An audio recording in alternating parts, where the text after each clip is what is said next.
Hello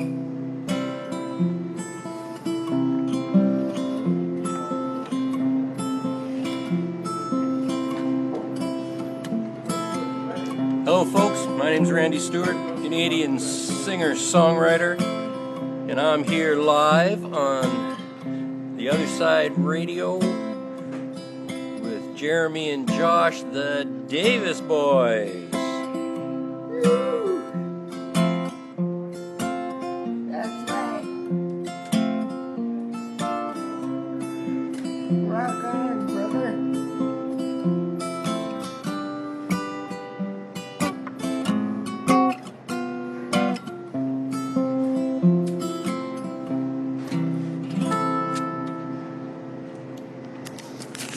Hello and welcome once again to the Other Side Radio Show.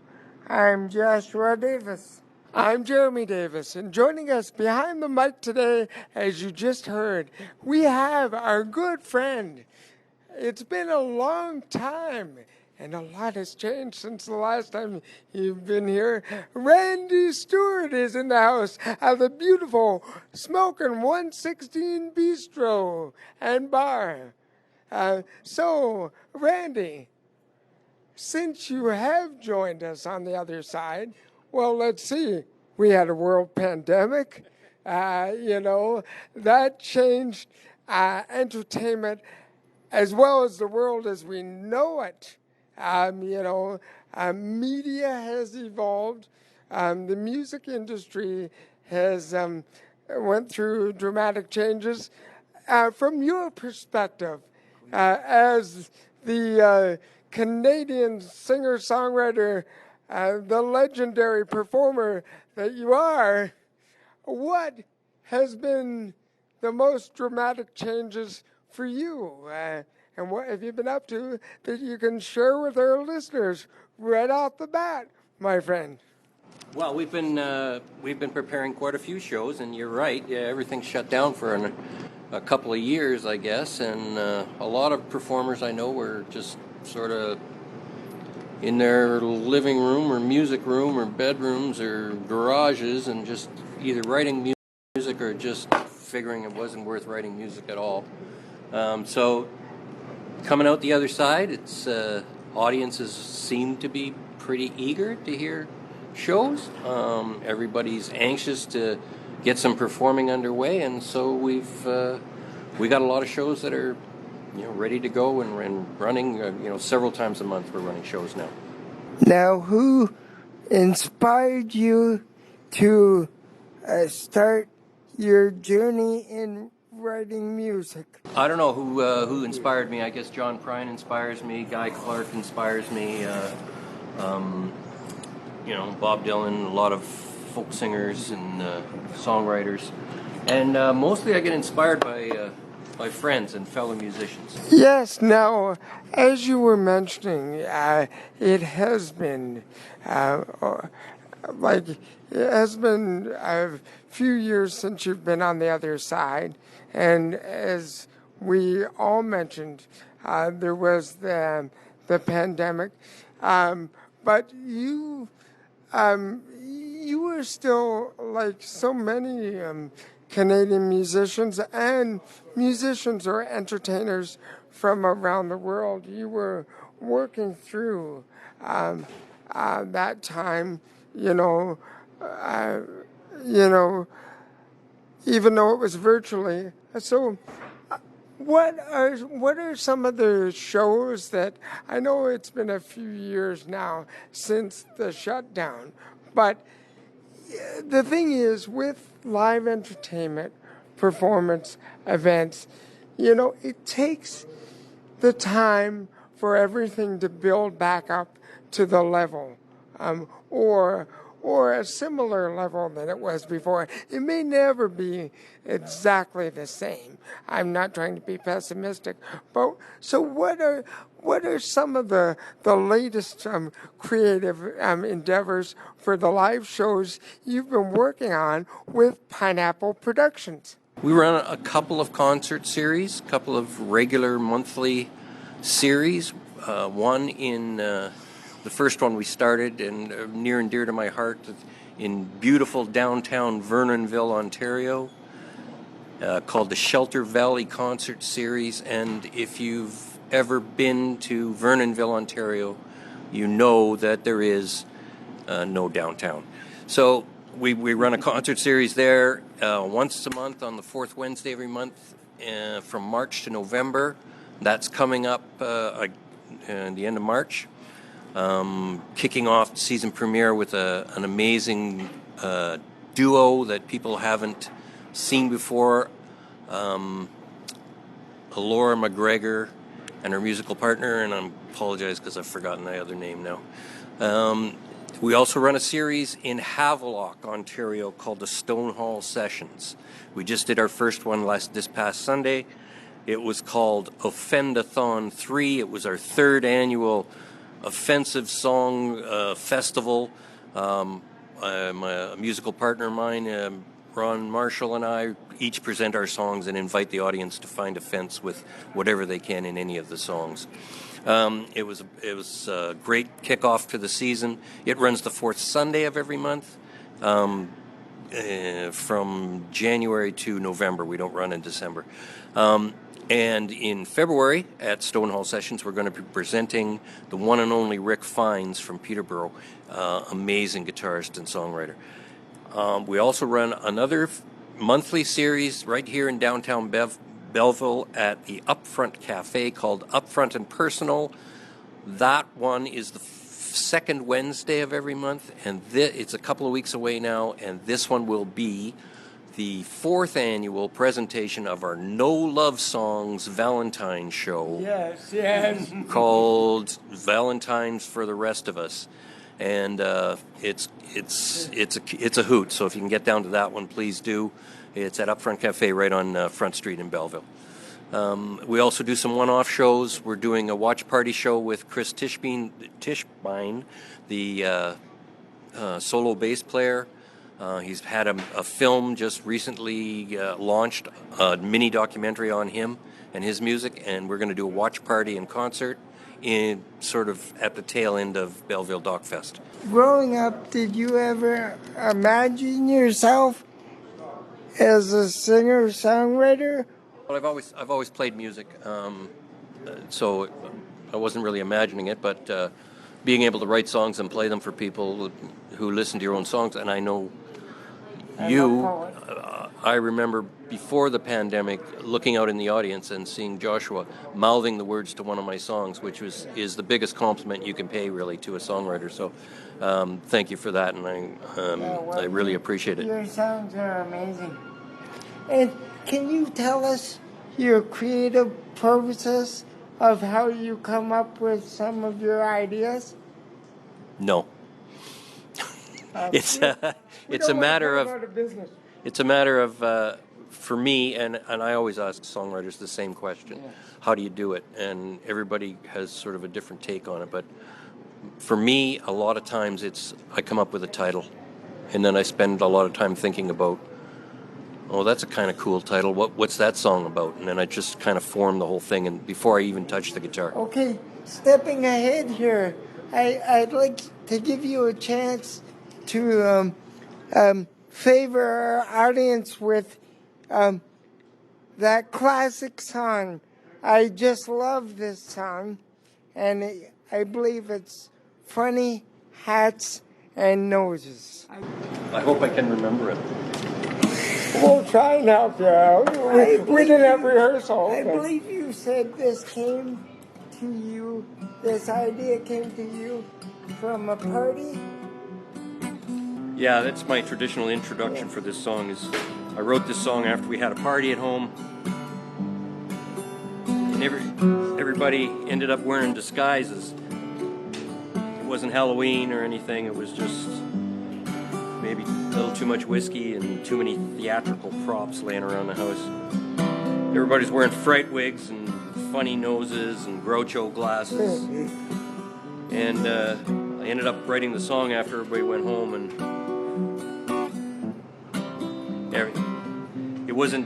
the song didn't end up being anything about the party, but I just thought it was a good title. very thought-provoking too. Got nobody special left to see. So if you got some time, you could spend it here with me.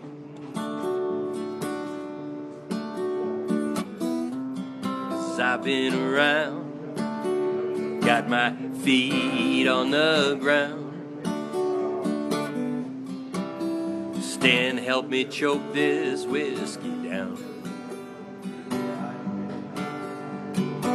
I know sometimes I didn't treat you right. I'd stay out late and dance and drink all night. But everybody's got his vice. Mine was not thinking twice. And all I can give you now is this bad advice. It's all funny hats and noses out there.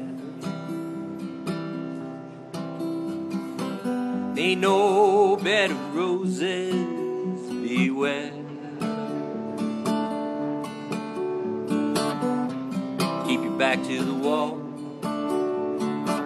Don't trust nothing at all. Funny hats and noses everywhere.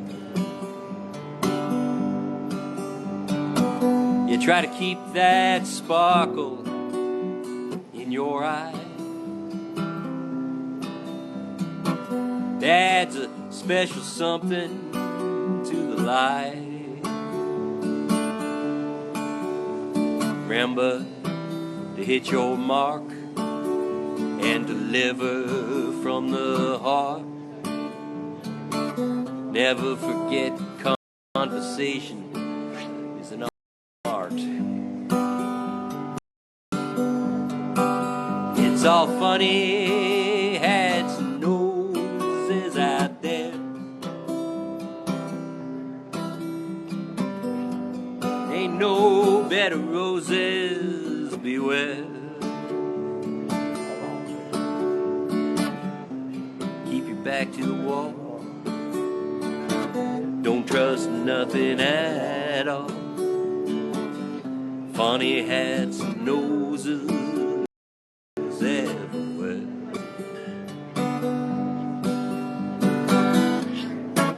After all we've been through, comes to this, I don't know you, I don't know why we're in this place. I sure don't know what that is on your face. Don't know why we're staying here, so damned insincere. I don't look for romance, I never do.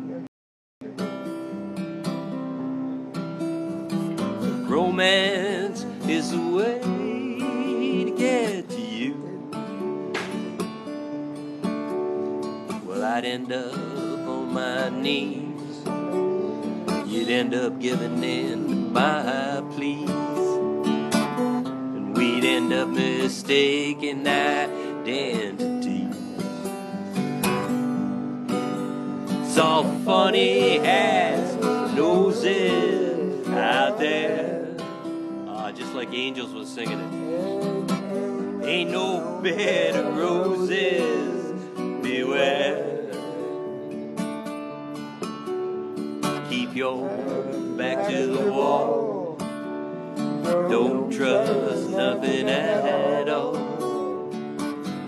Funny hats and noses everywhere. Big finish. It's all funny hats and noses everywhere. You know, Randy, when you were singing one of your classic songs, that classic song, just a moment ago, Funny Hats and Noses, it reminded me, before we move on, the many great memories that we have had with you already. We've only known each other for a few years, but it seems a lot longer in a really good sense, brother. We've done a lot of different public events, but we also did 1 year. We couldn't get a venue. The halls were all booked. It was a Christmas time, and we did a Christmas kitchen party with you at our house, and it was just fun because our commitment didn't change to try and raise for the food bank or the toy drive, but it was just to have that down home feeling, and they do that a lot down east, and that and P, and I think what everyone can or most everyone can attest to, music, you can connect with music on every level. I mean, to each person, it may have a different connotation, but it's the universal language. And so if we remember that, because as you said in the line in that song, conversation is an art, and sometimes it's hard for people to communicate. But then sometimes you can put the exact meaning to the music that you want to convey. So do you want to expand on that? How sometimes it's easier for a songwriter to, transform the message they want to send to either their loved one or their public audience? That's pretty deep, and I don't know if I'm prepared enough to speak to that particular thought. But yes, it's like all art works on a different level. It communicates somehow with people for no real reason that you can put your fingers on. So yeah, you can write a song, and it could mean one thing to me and totally another thing to you. Yeah, and conversation is an art. Do you think, Randy, that we've lost or gained the art of conversation since the pandemic, or not? Oh, I think it's way worse. I mean, look at public discourse now. I mean, people got pretty isolated, and I think it really did hurt our ability to communicate with each other on a sort of human level. It sort of hurts your mental wellness, yes, mental well-being.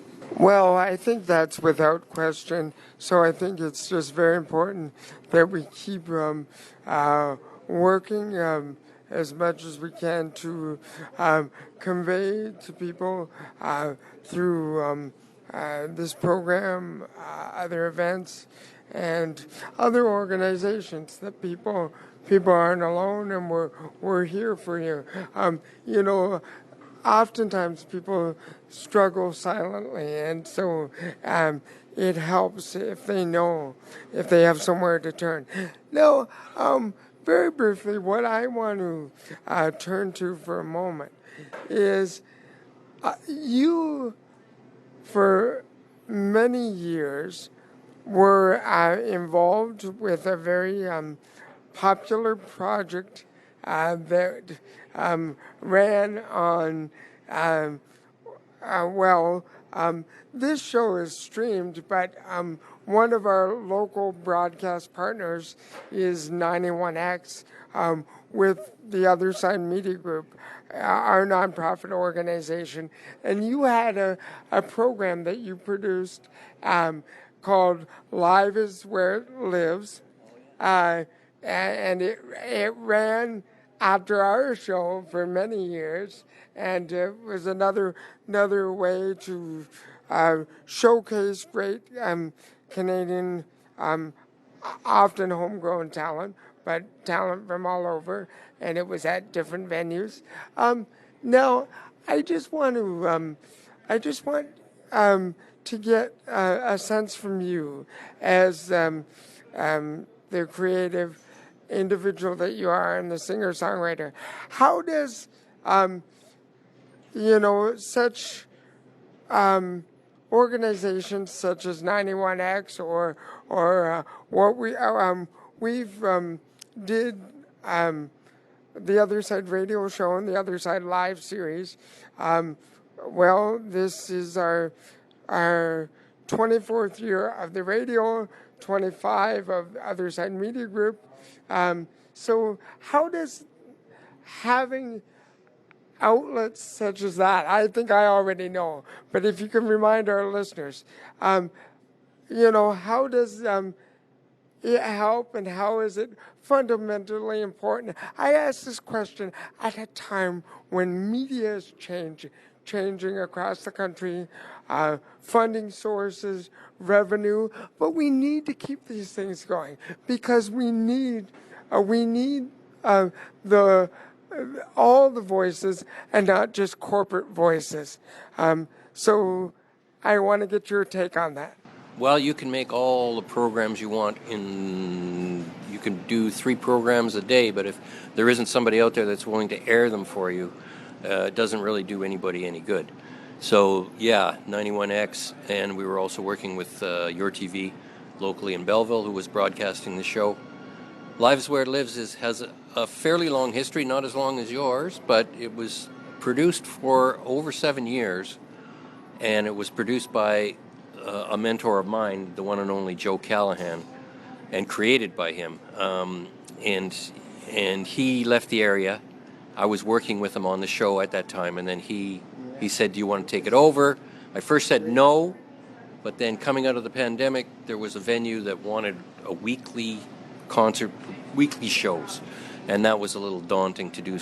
So I pulled out Live is Where It Lives and said, "Let's do this once a month." And we did for a season, and it was really excellent. In fact, it raised the level not just of that show, but of all the shows we did that year, because we had built a set, we had developed lights, we had built a concept around it, and it really, really went well. Live is Where It Lives was us looking for local performers who have 2 hours minimum of original music. Yeah. Now, you would think that's hard to do, but I could do 2 more seasons easily right now just by the people I've met from that show. There are so many creative and prolific artists in this area that it's absolutely astounding. Anyway, that's my answer. So perhaps in the future we'll see more of that, or maybe you might be willing to entertain with the Other Side Media Group to partner and do some other events in that genre, and that would just be amazing. Because as I said, I always had an interest in music. I wanted to play the guitar, started learning from my grandfather, and then he passed away. And then my grandmother and my grandfather had a piano. We have their piano now, and I always wanted to play that. And I remember as a child, to be perfectly honest, I can just say, as a child, you're just tinkering around, but with our grandma or grandpa on it. But who, by the way, most of their music they did by ear. Melissa, our older sister, has always been very musically or artistically inclined. So anyway, you've got something else to add, and we'll go from there, Josh. There's nothing like the power of great music, and I just like to say, how does music motivates you in your everyday life? Well, it gets me out of bed in the morning, and it gets me through just about everything I do. There's always some kind of song rattling around in my head if it's not on a computer or a radio or a tape deck near me. Anyway, it motivates everything, absolutely everything. Yeah. Can you tell us about your humble beginnings growing up as a kid? Well, I've got a musical memory right now. When I was very young, my favorite record was one my parents had. It was Frankie Lane singing "Mule Train." That's an amazing song, and it has a lot of shouts like "ha" and whip snaps in it. And as a kid, it sounds pretty cool. And I think it was on a '78, sort of one of them big records. Tin records. Yeah, and well, it wasn't tin because it was on the sofa and my brother sat on it and broke it. Yeah. And I don't think I've ever forgiven him. How did your comical Valentine tradition start? Because it's really ingenious, actually. It's a good, St. Valentine's is a good idea. But if a person doesn't have their loved one there for whatever reason or what have you, other people need a chance to come together and just have a night and show the love through music. But so how did that all start? I don't know. I guess I was positioning myself as someone who doesn't sing love songs traditionally. So and Valentine's Day was coming up, and I thought I'd had conversations with people who really didn't like Valentine's Day that much because it sort of forced them to face the fact that they weren't in a relationship, and or didn't want to be in a relationship, whatever. And so I thought, well, maybe there's an angle here that we can build some kind of thing. And I have people that come back every year to see this show. Yes. As sort of a traditional thing for them, and they're couples, but they come back because they get it. And it's at Upfront Cafe. And what's the address? Upfront Cafe is 313 Front Street. It's right pretty close to the Empire Theater. That's pretty neat. Yeah, and it's on Valentine's Day, February 14th. Well, good luck with that and everything else. Listen, before we run out of time, maybe you could play a little taste of something and play us out, and we'll see if we can fit it in. Otherwise, check out our YouTube channel, and we will go from there. But this has been wonderful. They often say a good interview goes by so fast you don't even know the time, and that's what happened today. So thank you very much, Mr. Randy Stewart. And please come back. On the Other Side Live. Valentine's is coming. Come on.